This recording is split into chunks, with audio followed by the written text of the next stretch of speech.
बड़ी सौभाग्य की बात है कि आज माता शीतला के दरबार में हमर जय माँ चामुंडा बालिका सेवा एवं भाग मंडली जेल कॉलोनी रायपुर माता के जसला गाय के सुखद अवसर प्राप्त हुए। एक लिए जम्मू आयोजक समिति निर्णायक महोदय जम्मू मोहल्ला वासी मल्ला बहुत बहुत धन्यवाद देवत हन और हमर मंडली के तरफ से सादर प्रणाम करत हन, सादर जय जोहार करत हन।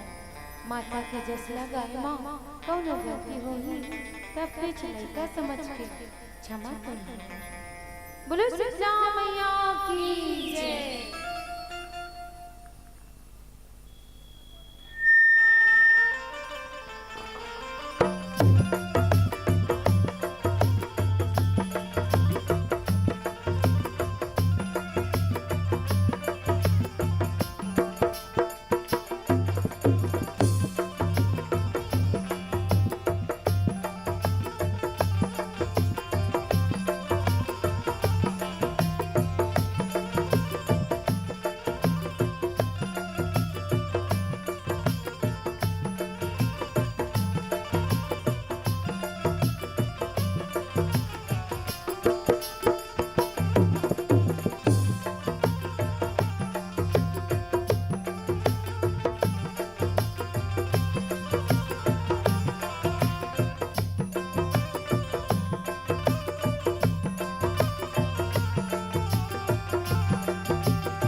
यस्त्वा मोदकमध्ये तु ध्यात्वा पूजते नरः। या देवी सर्वभूतेषु शीतलारूपेण संस्थिता। नमस्तस्यै नमस्तस्यै नमस्तस्यै नमो नमः। हे दाई शीतला, तोर दुआरे माँ तोर बेटे मन सेवक बन के आए हैं दाई, सेवक बन के आए हैं दाई। अचरा न फैलाए बैठे हैं दाई, मया न बरसा दे दाई, मया न बरसा दे दाई। सबसे